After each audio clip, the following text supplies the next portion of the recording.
बार बार हम कहते रहते हैं कि जैसे एसएससी का एग्जाम है, उससे भी अलग जो संस्थाएं हैं, अर्धसैनिक बल है, चाहे वह फोर्स है, आर्मी है, नेवी है, एयरफोर्स है, बच्चे नौकरी पाते हैं।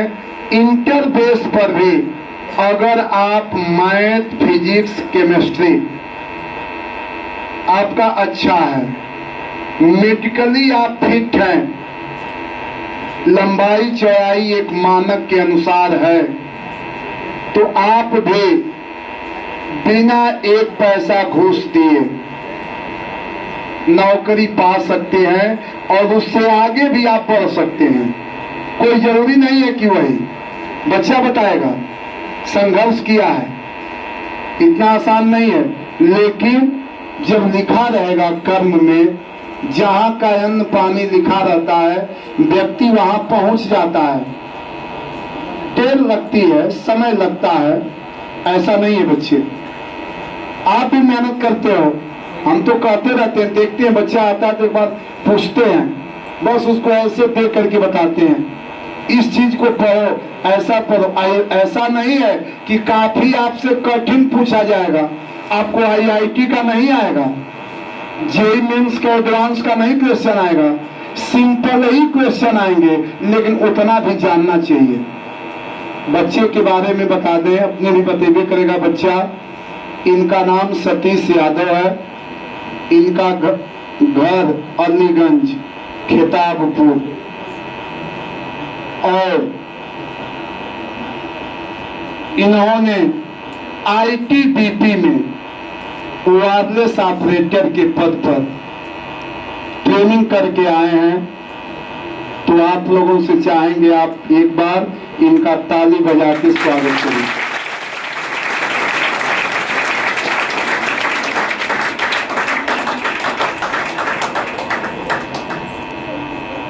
पढ़ने वाला बच्चा साइड चुनता है कि हमको बायो ग्रुप से पढ़ना है कि मैथ ग्रुप से पढ़ना है। बायो ग्रुप से पढ़ने वाले बच्चों के लिए भी, इसमें भी पढ़ाए हुए बच्चे सिलेक्ट हुए हैं, फोन आता जाता रहता है। एक बच्चा जो बता रहा था कि आपका जो कोस्ट गार्ड है वो भी किसी दिन आएगा, नीतीश कन्नौजिया सिधागर घाट,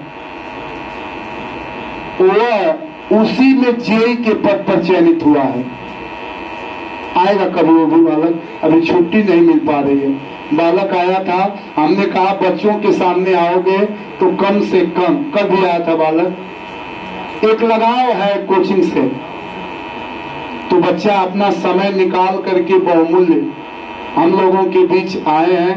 कुछ आपसे जो आपको पूछना होगा आप पूछेंगे, बताएंगे, तो हम चाहेंगे कि पहले बालक दो शब्द कहें। जो भी काम कर रहे हैं अपना ईमानदारी से करें। हमने आज तक जैसे कुछ ये नहीं कि हम कभी गलत नहीं किए हैं, गलत किए हैं, लेकिन जब आभास हो गया है कि ये जो कर रहे हैं वो गलत है तो उस रास्ते को छोड़ दिए। जैसे फॉर एग्जाम्पल, जैसे आप लोग हैं, हमें बार बार बात कहीं पर सुने होंगे, जैसे होता है ना, किसी से कहोगे कि पेन दे दो, वो पेन दे दिया, पेन रख लिए, ना वो मांगा, वो पेन आपकी हो गई। लेकिन ऐसा नहीं करना है। हमने ऐसा किया था, लेकिन जब घर पर पापा पकड़ लिए कि यार तुम पैसा कभी मांगते नहीं हो, तुम्हारे बैग में इतना पेन कहाँ से आई, तब हमें आभास हो गया कि पेन चोरी नहीं करना है। तो ऐसा कभी गलती आपस में मत करना। और दूसरी बात की, अगर जैसे होता है साथ वाला, तो कोई कहता है ना सर जी ये ऐसा कर रहा है, तो वैसा भी नहीं करना है। पहले उसको समझाना चाहिए, उसकी गलती पहले उसी को बताओ। अगर वो नहीं समझता है तब उस बात का आगे बढ़ाओ। कोई तुरंत कहेगा सर ऐसा कर रहा है, ऐसा नहीं करना चाहिए। अगर ऐसा कोई करता है, गाँव की भाषा में क्या बोलते हैं, चुगलखोर, चुगली करने वाला, ऐसा भी नहीं करना है। और जो भी काम है अपना ईमानदारी से करिए। जैसे इस समय हमारा, चाहे आप लोग का क्या काम है, पढ़ाई करना, अपना ईमानदारी से पढ़ाई करना। अब ये नहीं कि यहाँ से जाने के बाद घर गए तो वहाँ पर भी कहने लगे कि हम बस पढ़ाई करेंगे, घर का काम नहीं करेंगे। तो घर का काम नहीं करोगे तो फीस नहीं मिलेगा, घर वाले कहाँ से फीस देंगे? तुम कुछ उनका हेल्प करोगे तभी तो तुमको पैसा देंगे घर वाला।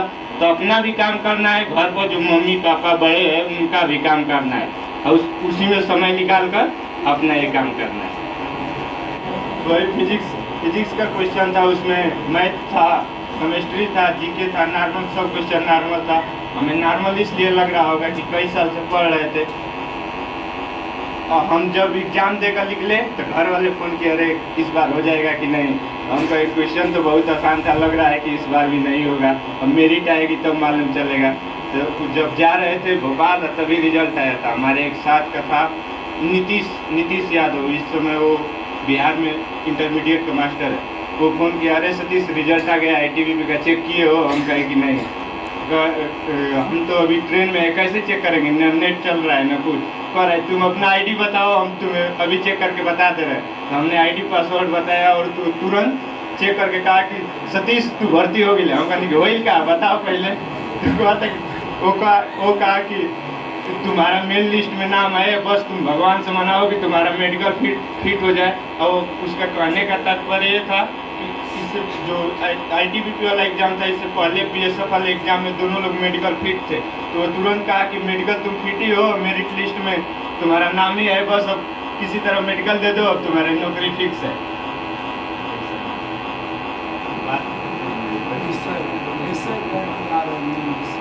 SSC के थ्रू आ रहा है कुछ नहीं सर, ये जो लेवल होता है इसमें 10+2 मांगता है। तो क्वेश्चन जो रहेगा यही इंटरमीडिएट वाला रहेगा, इसका नॉर्मल क्वेश्चन। जैसे पूछा था बल का मात्रा क्या है, ऐसे नॉर्मल। हमें तो देख कर लग रहा था कि परीक्षा करा रहा है, क्या कर रहा है। बल का मात्रक, साइन की सम्स का मान, ऐसे क्वेश्चन होते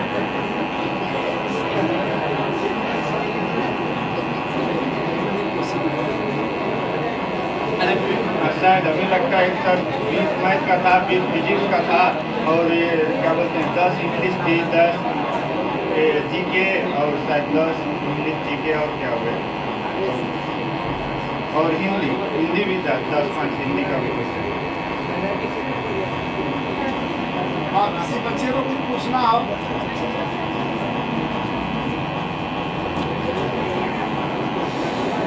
कोई बच्चा कोई कंफ्यूजन हो पूछ सकता हो। माइनस मार्किंग था शायद, माइनस मार्किंग सर कंफर्म नहीं। तो कोई भी एग्जाम होता है तो बस अगर एग्जाम हम फार्म डालते हैं तो बस देखते हैं, लंबाई का हमें टेंशन नहीं है। बस टेंशन किसका रहता है कि वजन का, कि हमारा वजन कम ना हो जाए, और किसी का हम सोचते नहीं। बस ये देखते हैं कि इसमें क्या क्या आता है, उसका एक बार सिलेबस देख लेते हैं, बस ये देख लेते हैं कि इसका एग्जाम कब होता है। बस जैसे हम शुरू से एयरफोर्स ने भी इसी का तैयारी की, आर्मी का भी फार्म डाले तो आर्मी में वही कोर्स चुनते थे जिसमें 10+2 का आता था। 10+2 का आने का मतलब कि जिसमें फिजिक्स पूछे, केमिस्ट्री 9 के बराबर आती है, लेकिन केमिस्ट्री भी रहती। उसके बाद मैथ में यही जो तुम लोग साइन ये वाला नहीं, जो पीछे 6, 7, 8 या 10 ले पढ़े, ये वाला नहीं। और उसके बाद ये GK उके तो नॉर्मल डोसेंट रखे, उसी से पढ़ लेते थे, काम हो जाता।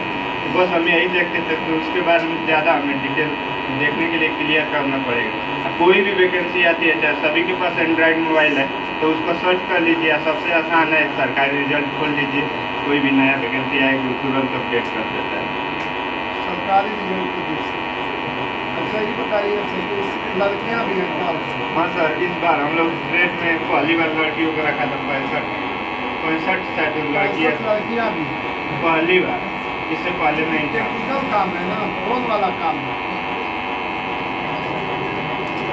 आराम की लड़कियाँ भी। हाँ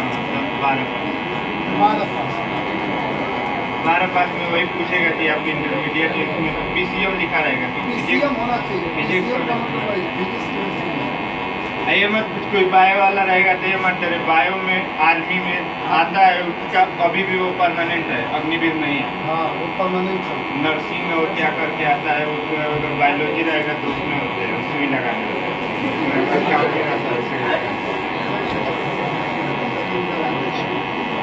हाँ, और किसी बच्चे को भैया जो बोले हैं, कहने का मतलब है कि जीवन में सिर्फ मेहनत करिए और आगे बढ़िए। और सावन का महीना है तो कुछ सुना दे रहे हैं कि लोग सावन में जलवा चढ़ाइबे करी, आज रोबले बाबू हंसइबे करी।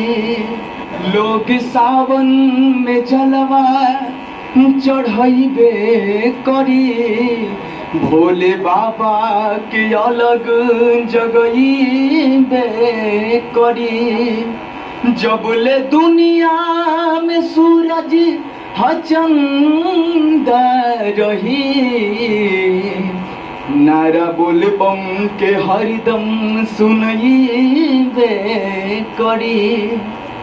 और कि ना झोपड़ी ना छानी सभे कहे आवरदानी, हरि ना कुर्ता ना धोती सरी बहे गंगा पानी, पिए ले गांजा खा ले बेल पतिया हो, डम डम डमरू बजावेल हमारी जोगिया हो, डम डम डमरू बजावेल हमारी जोगिया। अब आगे चाहेंगे विशाल यादव मखदुमपुर, 2 शब्द कहें। सबसे पहले मानो सर के चरणों में प्रणाम। हमको 5 मिनट समय देने के लिए धन्यवाद। भैया को नौकरी लगने की ढेर सारी शुभकामनाएं। मैं ईश्वर से यही कामना करना चाहूँगा कि ज़िंदगी में और ऊंचाई तक पहुँचे और तरक्की करें। देखिए, शिक्षा ऐसा चीज़ है, व्यक्ति को कहाँ कहाँ तक पहुँचा देता है। संविधान के निर्माता डॉक्टर भीमराव अम्बेडकर जी ने कहा था कि शिक्षा वो शेरनी का दूध है, जो जितना पिएगा उतना दहाड़ेगा। आप लोगों ने एक कहावत सुना होगा कि राजा स्वदेशी पूज्यते, विद्वान सर्वत्र पूज्यते। राजा अपने पावर से अपने जहाँ तक साम्राज्य पहुँचा होता है वहीं तक पूजा जाता है, लेकिन विद्वान हर जगह पूजा जाता है। मैं आप लोगों से यही कहना चाहूँगा कि ज़िंदगी में मेहनत करिए। देखिए, ज़िंदगी में किसी का कोई नहीं है। जैसे कहा जाता है कि हित पीड़ित हिदाय मिताई जात छोड़ देला, जब समय होला कमजोर हर कोई साथ छोड़ देला। धन्यवाद।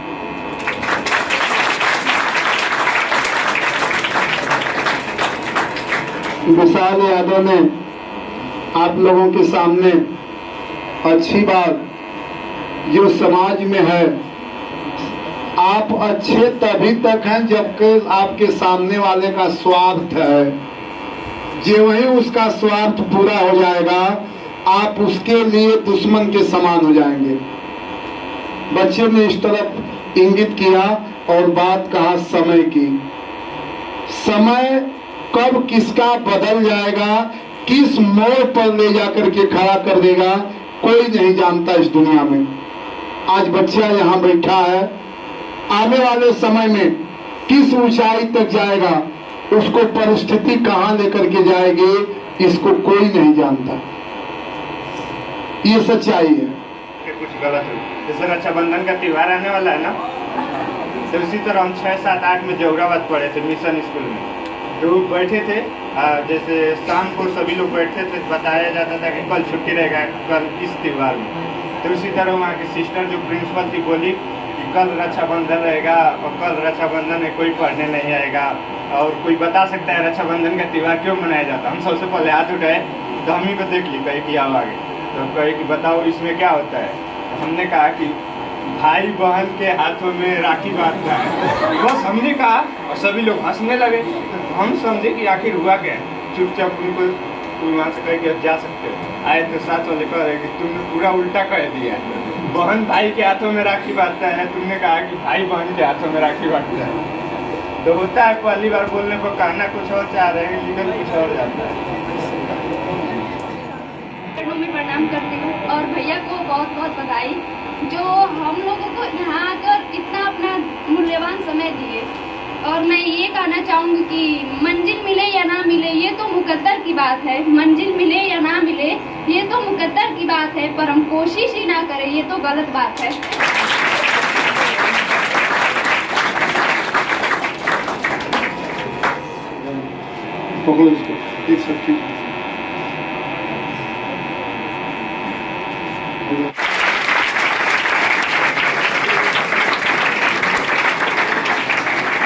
आप अपना समय निकाल करके अपने गुरुकुल एक दिन यहाँ पढ़ा करते थे, आप हम लोगों के कोचिंग में आए। ईश्वर आपको स्वस्थ रखें, दीर्घायु रखें। आप अपने कार्य को, देश सेवा को, ईमानदारी, जो आपने कहा कि कोई भी कार्य करे तो आप ईमानदारी के साथ करें, उसी तन्मयता के साथ आप देश की सेवा करेंगे, जिससे हम लोगों के देश की सीमाएं सुरक्षित रहेंगे और हम लोग अपना कार्य निर्भीक होकर के करते रहेंगे। इन्हीं सब बातों के साथ आपको हमारे इस खुशबू कोचिंग सेंटर, जिसे बच्चे रामबाण कोचिंग सेंटर कहते हैं, के तरफ से बहुत बहुत धन्यवाद।